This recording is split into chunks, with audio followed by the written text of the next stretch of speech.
Assalamualaikum warahmatullahi wabarakatuh. Perkenalkan, nama saya Afifah Nuraini, mahasiswa Pendidikan Bahasa Jepang, Fakultas Keguruan dan Ilmu Pendidikan Universitas Muhammadiyah Profesor Dr. Hamka. Di video ini, saya akan membahas tentang karya tulis. Secara umum, karya tulis adalah sebuah hasil karangan dalam bentuk tulisan. Menurut KBBI, karya tulis merupakan hasil karangan dalam bentuk tulisan yang berupa hasil pikiran, hasil pengamatan, tinjauan dalam bidang tertentu yang disusun secara sistematis. Karya tulis dibagi menjadi 3 jenis, yaitu karya tulis ilmiah, karya tulis non-ilmiah, dan karya tulis populer. Nah, yang akan saya bahas adalah karya tulis ilmiah. Di sini ada beberapa komponen yang akan dibahas, yaitu pengertian karya tulis ilmiah, tujuan karya tulis ilmiah, ciri-ciri karya tulis ilmiah, struktur karya tulis ilmiah, dan jenisnya. Nah, kali ini kita harus tahu nih pengertian karya tulis ilmiah. Sesuai dengan pembahasan yang pertama, yaitu pengertian karya tulis ilmiah, kita harus tahu dulu nih pengertian dari karya tulis ilmiah. Apa sih karya tulis ilmiah itu? Karya tulis ilmiah atau biasa disingkat dengan karya ilmiah atau scientific paper adalah sebuah karangan atau laporan yang ditulis berdasarkan pemikiran atau penelitian dalam masalah tertentu atau pengkajian suatu masalah oleh seseorang dengan memenuhi kaidah dan etika keilmuan. Karya ilmiah sering juga disebut dengan sebutan tulisan akademis atau academic writing, karena karya ilmiah sering ditulis dan dibuat oleh kalangan kampus, mahasiswa maupun dosen. Karangan ini berfungsi untuk mengembangkan ilmu pengetahuan dan teknologi berupa pengawasan, penjelasan, dan prediksi. Karya tulis ilmiah dibuat dengan dasar fakta yang sifatnya objektif, tidak bersifat emosional atau personal, dan tersusun secara sistematis dan logis.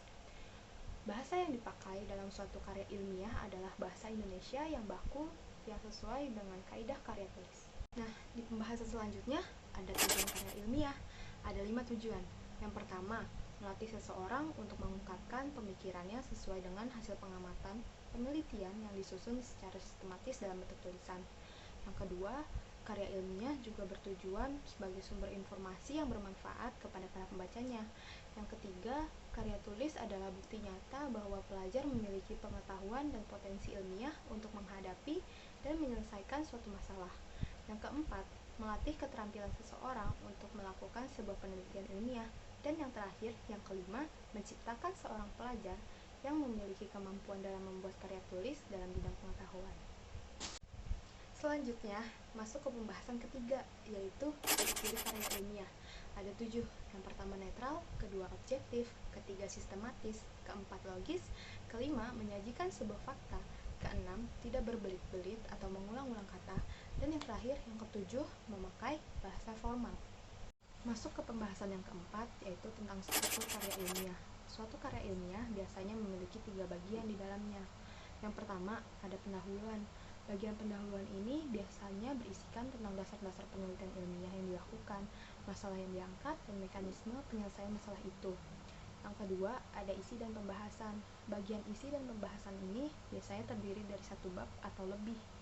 Nah, jumlah babnya ini bergantung kepada seberapa banyaknya penelitian dan pembahasan dari bahan penelitiannya.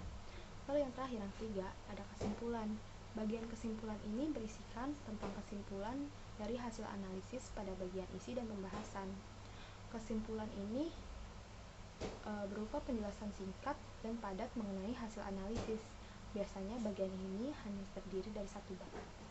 Masuk ke pembahasan yang kelima, yaitu jenis-jenis karya ilmiah. Ada 7 jenis. Yang pertama ada makalah, kedua laporan penelitian, ketiga skripsi, keempat tesis, kelima disertasi, keenam resensi, dan yang terakhir ketujuh ada artikel ilmiah atau jurnal ilmiah. Setelah adanya pembahasan, pasti ada contoh. Nah, contoh yang saya ambil dari karya ilmiah adalah makalah. Nah, ini salah satu contoh makalah yang saya ambil. Di pembahasan sebelumnya, struktur karya ilmiah itu ada 3.